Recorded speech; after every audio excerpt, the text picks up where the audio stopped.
As all observers have kind of said, it's a pretty simple rollout, but it's one that it was focused on safety, which I'm pleasantly surprised by and encouraged by. They've got obviously a very limited footprint that they're doing this in. They're using in-car safety drivers and remote drivers, and they want to make sure they get this right.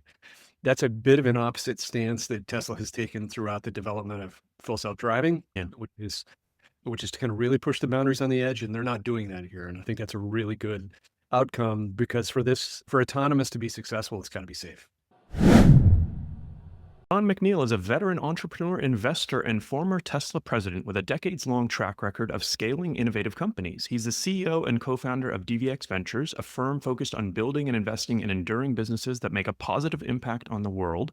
And before DVx, John served as COO of Lyft, helping lead the company to successful IPO, and he was president at Tesla, where he was responsible for global sales, delivery, service, and customer experience. So safe to say you've got a lot of great experience in the industry, John, and I'm excited to chat with you. How are you doing today? I'm doing great. Good to be with you, Harry. Yeah, definitely. I think we were talking about offline how I interviewed you for the Rideshare Guy podcast in February of 2020. And a couple of the themes that we talked about then, I think, are relevant again today. So I'm excited to close the loop. Same. Awesome. Well, let's start off with the topic that I think probably a lot of people are emailing you about these days since you were president at Tesla. They just had, here we are recording Monday, June 30th. And last week, or I guess last Sunday, was the big Tesla robotaxi launch in Austin. What was your sort of first impression and thoughts of the rollout? Well, I think as all observers have kind of said, it's a pretty simple rollout, but it's one that it was focused on safety, Mhm. which I'm pleasantly surprised by and encouraged by. They've got obviously a very limited footprint that they're doing this in. They're using in-car safety drivers and remote drivers, and they want to make sure they get this right. That's a bit of an opposite stance that Tesla has taken throughout the development of full self-driving, Yeah. which is to kind of really push the boundaries on the edge, and they're not doing that here. And I think that's a really good outcome because for autonomous to be successful, it's got to be safe. Yeah, definitely. I mean, I think it's sort of a tricky position, right? Because the reason why Elon and Tesla and a lot of his companies have been so successful in the past is really because they pushed the limits, they pushed the boundaries. People said, no, you can't do that. And he said, yes, you can, right? And it kind Right. of, we'll talk about your, the investment side at DVx Ventures, but I kind of joke a lot of startups, they sound like really terrible ideas, really stupid ideas at the start, or otherwise Right. other people would be doing them, right? So you kind of have to have that vision. Talk a little bit about your experience, at Tesla and, how that might play into the autonomous space. Cause like you said, I mean, the stakes are a lot higher, right? With autonomy. They are, and I think, it starts with the kind of footprint or on the car, Mhm. which Tesla is doing differently, obviously, and we can talk about that. Elon's argument has been humans drive cars just fine with 2 eyes. The car ought to be able to drive itself with 8 eyes just fine. Yeah. Uh, and but at the same time, he does something that I haven't seen others do as aggressively, and that is he limits the footprint that he gives the engineers in the car, both in terms of energy consumption Hmm. and in terms of cost. And so what that has done is gotten them probably to the lowest point on the cost curve of any of the players in the space. But you could argue they're at level 2 autonomy, which is would and heading towards level 4.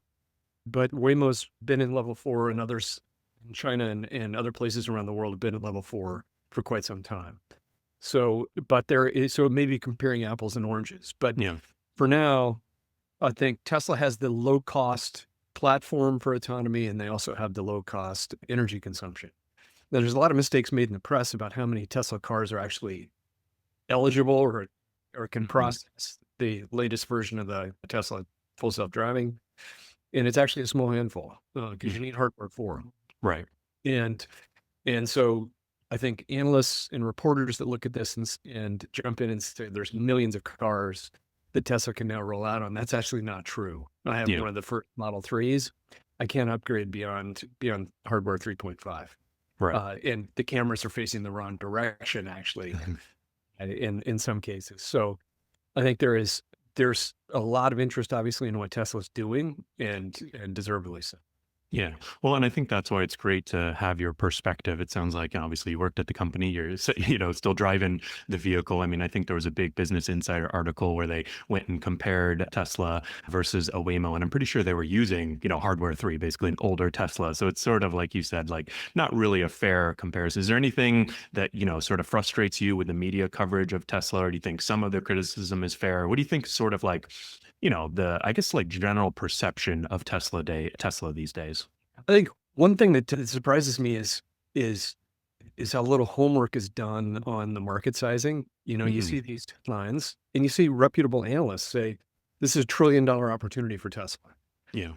And you peel back and say, okay, Uber has about 80% market share in similar markets as Tesla's footprint, ex China.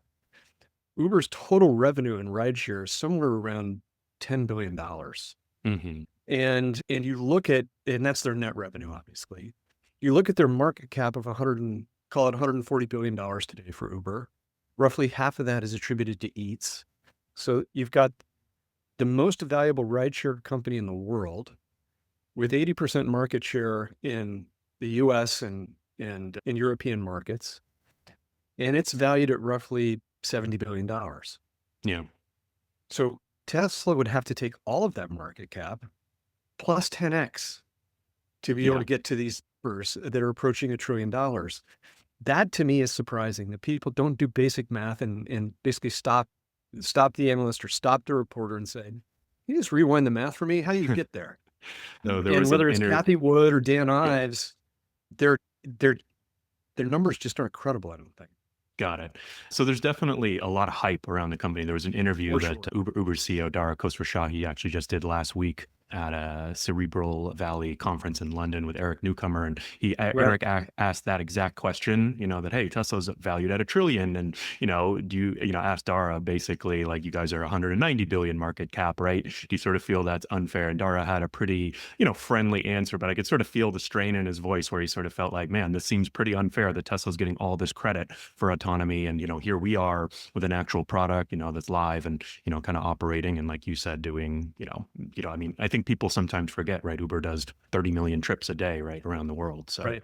well, cool. So the last thing I want to ask you about Tesla, maybe talk a little, you mentioned that low cost approach. I think this is one thing that people almost compare Tesla to Waymo these days. And, I think it's almost a bit unfair, right? Because Tesla is kind of coming from the bottom up with this low cost approach, camera only. Waymos are, I mean, the car alone, as you know, is a Jaguar I-Pace. That's a $75,000 MSRP car, right? It's a very expensive vehicle, plus, of course, all the sensors and LiDAR and all that. But can you talk a little bit about Tesla's approach to autonomy and what are some of the advantages and disadvantages that they might have, kind of going into the future versus a Waymo, versus an Uber, versus other players?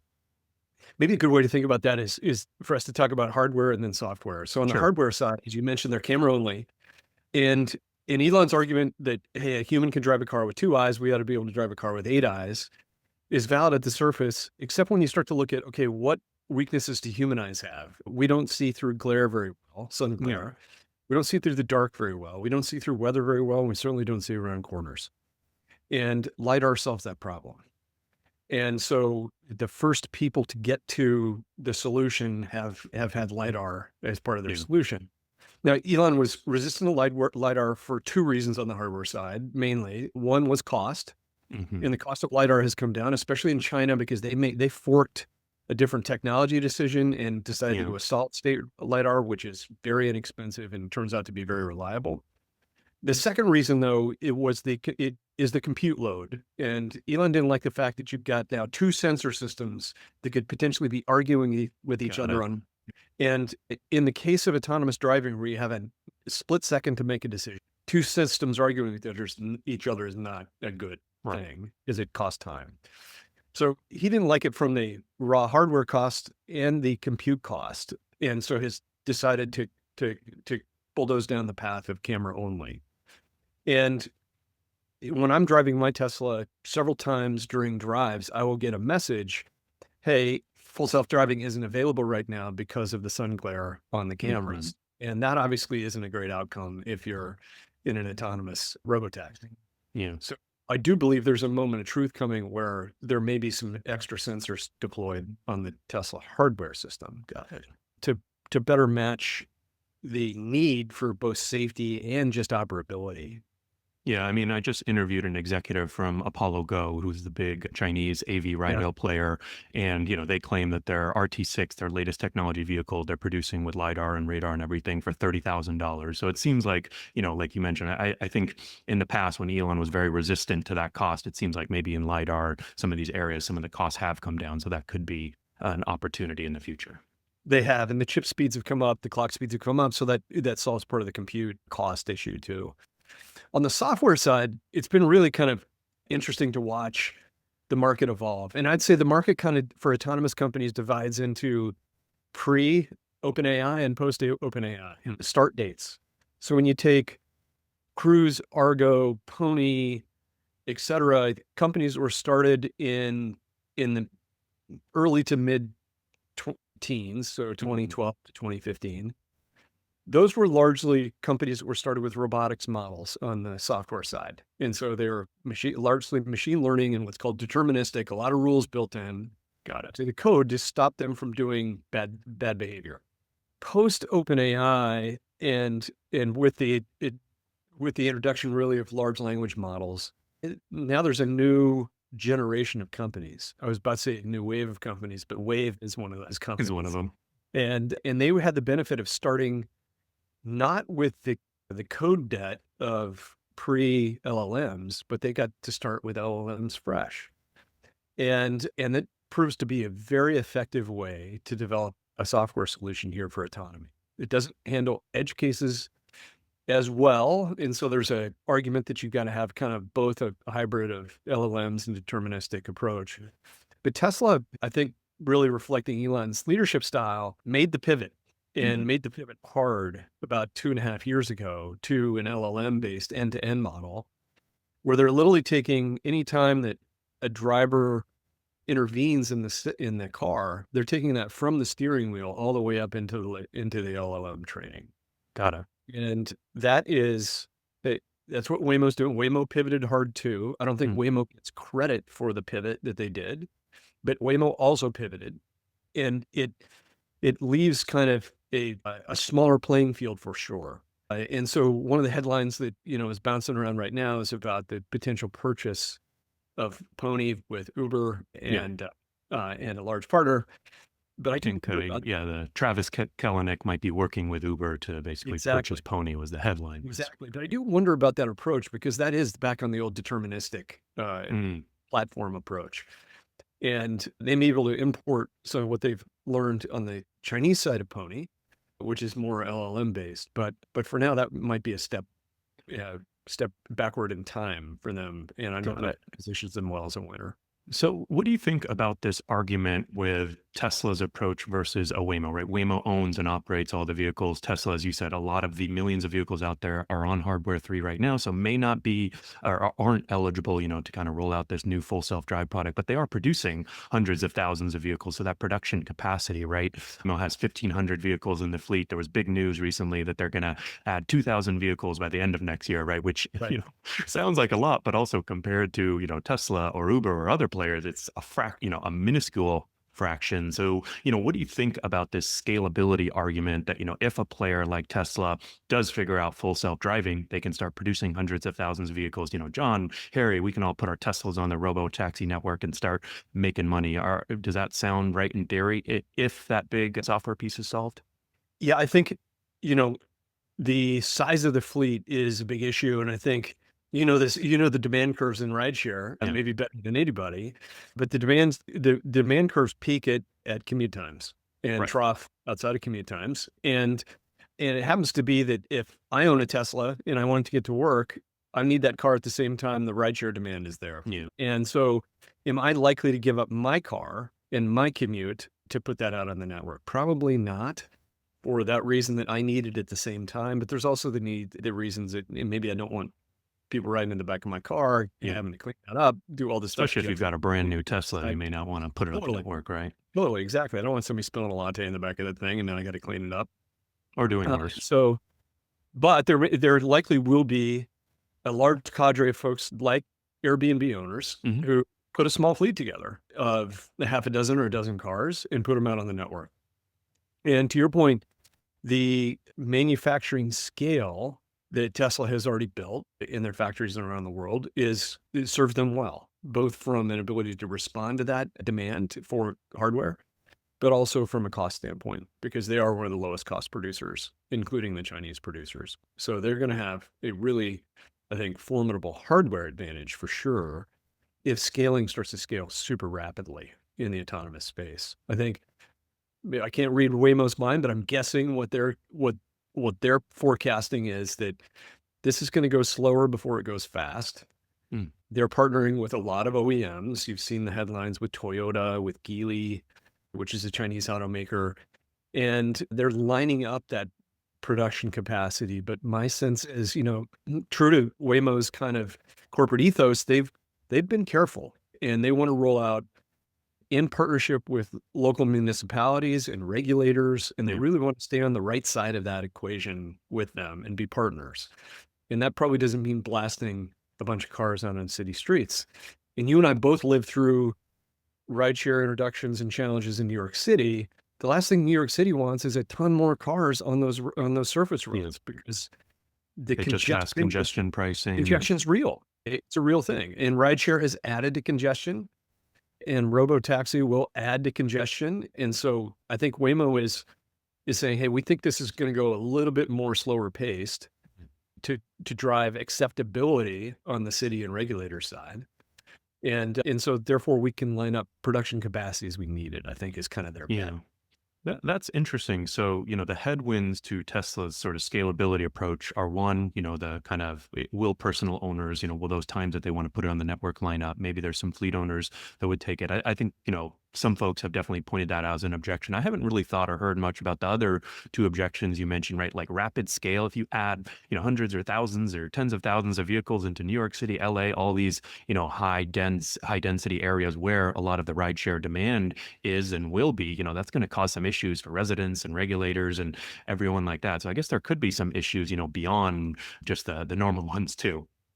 That's right. Like I've got friends in Phoenix who say, gosh, it feels like Waymos are everywhere. I see like 10 of Yeah. them in a row. And I point out there's just a few hundred on the ground in Yeah. Phoenix, but it feels like a lot. So your point, you had 1,000 to that road system, you could have some real pushback. And so I think Waymo's being careful about that. Yeah, that makes sense. So, if you were sort of sitting and looking at it from Uber and Lyft's perspective, how do you think those two, and we can start with Lyft too, since you work there if you'd like, but, how do you sort of see their position these days in the AV space? Is Tesla this huge threat? Is Waymo a friend or a partner? How do you sort of envision their position right now? I One of guess the how might you advise them since you've got a lot of experience there? One of the advantages we kind of can go to a place where the movie is already playing out a few chapters ahead. So you can see like where this could go. And I think one of the most enjoyable aspects of my job at Tesla was the international aspect. We were in 33 countries, but one of the Yeah, most important countries we were in is in China. yeah. And so that meant I was on the ground in China about once a month and got to see the quick progression of that technology. And about a year and a half ago, when China got really serious about autonomous permits, and they offered their first permit, ironically, in Wuhan. Mhm. And Wuhan was the first model in the world where you have a very large city that now has a bunch of robotaxis available. And they also have a bunch of rideshare available because all the large rideshare providers were there, Didi, Meituan, et cetera. Yeah. And what happened in the first several months in China was as autonomous robotaxi was introduced, human-driven rideshare share of the market fell about 20 to 30 points almost Mhm. instantly. And if you go back in time, you'll see there's a drop in Uber's stock price because the Mm. US the US institutional investors are not blind. They They saw saw that. that and they went, "Oh, if that plays out in the US, that's not good for Uber and Lyft, Mhm. obviously." So So it's we've sort of now they're seen cannibalizing that initial market share, basically. you got it. So if you've got a market of people that will likely be rideshare users, Mhm. 20 to 30% of the market switched to non-human driven rideshare Yeah. instantly and stayed there. And it's only gotten to be more and more share as China's rolled out now into their major cities. And so we saw that happen in San Francisco. And you've talked about this data where all of a sudden Waymo is the second player in the market. They've eaten up all this share and then some, Yeah. become larger than Lyft, and now they're chasing Uber in that market, and that's their most established market. And so you start to roll that forward, it I think gives you concerns if you're a Uber or Lyft investor. Like, where does this play out? I've got friends in San Francisco who, when Waymo first started to offer their product, they got in and said, geez, I was nervous for the first minute, and then it was magical. And now, a year later, I put my little kids in a Waymo every morning to go to school. That's the comfort level with the product. Yeah. And you probably saw the Obi data that came out recently, where they were finding that people were, willing to pay 50% more. Yeah. And wait longer. And wait longer.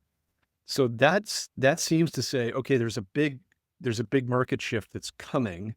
And from Uber and Lyft, how do I prepare for that? And Uber is I think making a rational move to say, how do I get back in? Because I'm going to need this.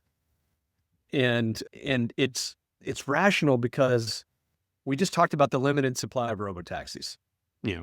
So that means that I don't need a bunch of riders. If I only have a few thousand cars, I don't need to generate ride demand, because the ride demand is kind of happening organically. So a lot of Waymo people really ask me, hasn't had much challenge, getting people to download the app and switch over, and they're in the top 10 all the time. They Right? haven't, and I get asked all the time, like, well, why will Waymo or Tesla buy Lyft or Uber? And my answer is, why? They already have all the rider demand they need. They're filling those cars, so much so, to your point, that there's long wait times.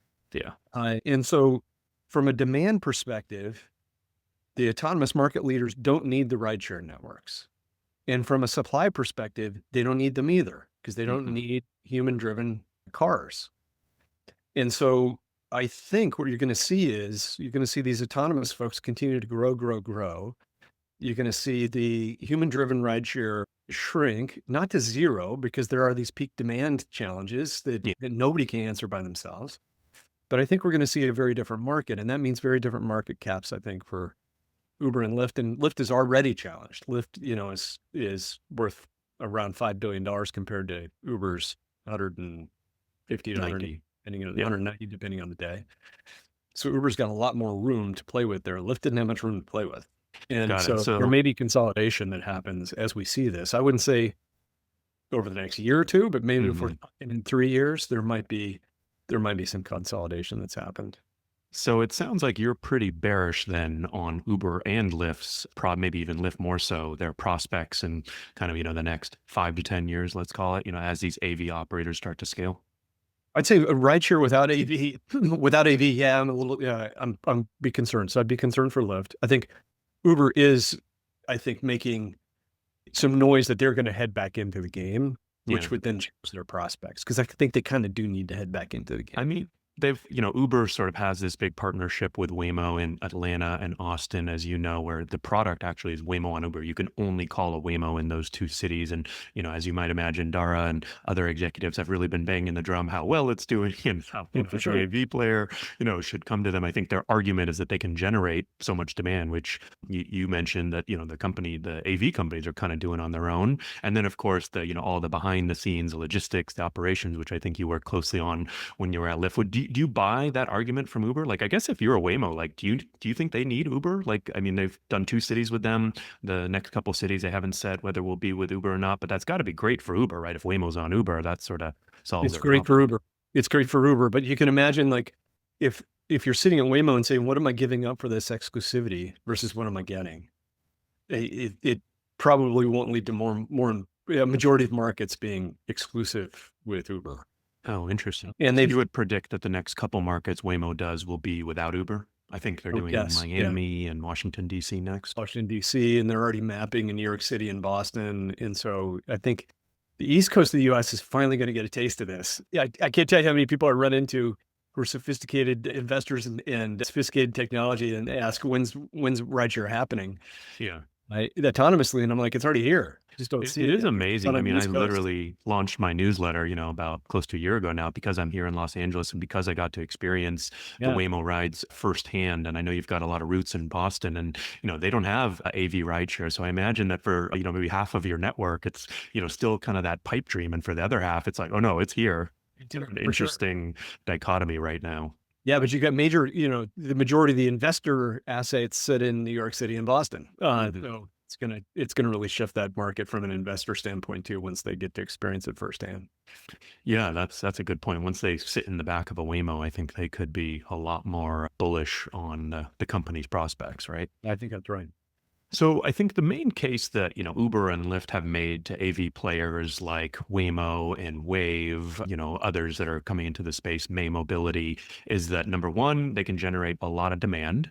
And then Zoox also, they can generate a lot of demand. And then number two, that there's a lot of complexity behind the scenes, right? Keeping the utilization high. These are expensive assets, right? So the higher they can be utilized with paying passengers in the vehicle, the better. I mean, the big complaint for Waymo here in LA is that it's a 15-minute ETA. I know in San Francisco, it's better, right? But every time I open Waymo app here in LA, I got to plan ahead. It's 15 minutes. Yeah. I'll do it. I'll wait for the right trip. But that 15 minutes that it takes the vehicle to get to me, right, is obviously that's a lot of time that's unpaid, basically, right? Uber and Lyft are often 3 to 5 minutes in big cities. So, what do you think about, let's call it Uber's main argument to AV players? Does that make sense with you, or are there some holes I in think it does, but and you're right that Uber and Lyft have had, a decade of optimization of their utilization algorithms and their pricing algorithms, and Tesla and Waymo definitely are playing catch up there. But I wonder if that's permanent or temporary in terms of an advantage. And my guess is it's temporary, not permanent. One of the things, dynamics I watched happen after I left Lyft was Lyft had a team of roughly 100 super intelligent PhDs who were on the pricing team and utilization team. hmm And these were incredibly accomplished individuals, and they almost en masse were hired by Amazon to help Amazon work their pricing algorithms. And what it showed me is a little bit like we're watching happen in the AI space right now with talent. Yeah. It's something mobile, and you can lift and shift entire teams to help you Mhm. solve that problem. And so it's not beyond Tesla or Waymo, who've got incredible balance sheets and access to capital, to reach into an Uber or a Lyft or to an Amazon and say, we want to hire this pricing expertise in. And with the advent of LLMs, we don't probably need 100 folks to do that. We may need Yeah. a fraction of that. And they can replicate that potentially rapidly. So I think it's kind of a temporary advantage that probably won't last. Yeah.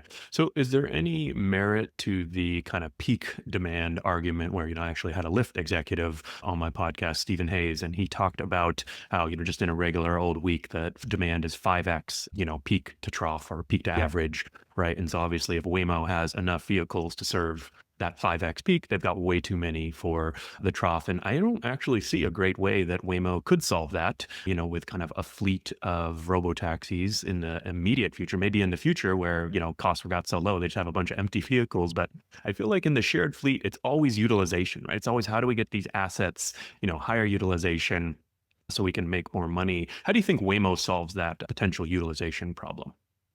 I think what they'll probably look at is you can't take utilization to the bank. In other words, Mhm. you don't get paid for the incremental ride, potentially enough for that capacity. And so what they'll do is they'll optimize their free cash flow. And they'll say, I'm gonna serve a portion of the demand that is highly profitable, and Yeah. and probably exercise discipline of going to chase the next increments of demand that are less and less profitable. Mhm. Because as you point out, those cars are utilized not nearly as much. And therefore, that's why I say I think the world settles out with a fleet for rideshare that is part autonomous and part human driven. Yeah. And the human driven helps with this manage the peak demands with network flexibility at probably lower cost Mm. because the human driven rideshare is lower cost today. And we probably see a hybrid approach that manages that. So I think if I'm Waymo, I'd probably say I don't have to have utilization and supply for every ride. I'm Mm. going to have supply for the most profitable rides.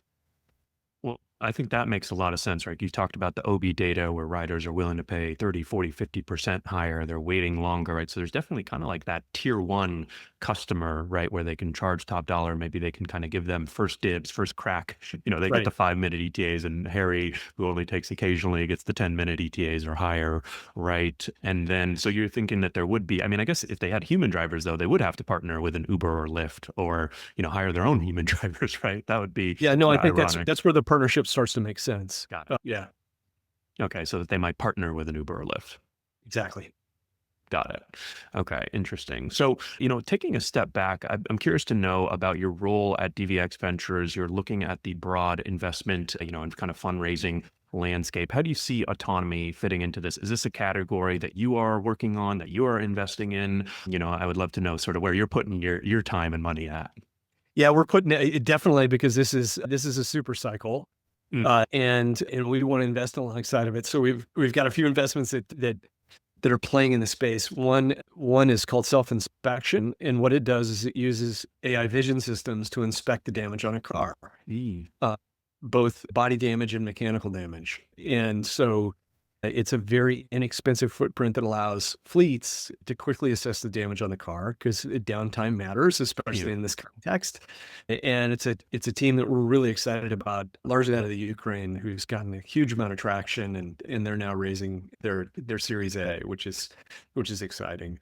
And We've would got that another. be after every single ride, like in a Waymo situation? Could they check interior Probably and exterior? it'll be in a turn-in, Got it. or if it's a Waymo coming back for a charge. Mm. So Yeah. it's into its charge cycle. Let's just assess how this thing's doing. Yeah. And not only we plug it in, which we get a bunch of diagnostics on when you plug it into the Mhm. charger, you can also then look at the exterior of the car and make sure that you've accounted for all the damage, basically.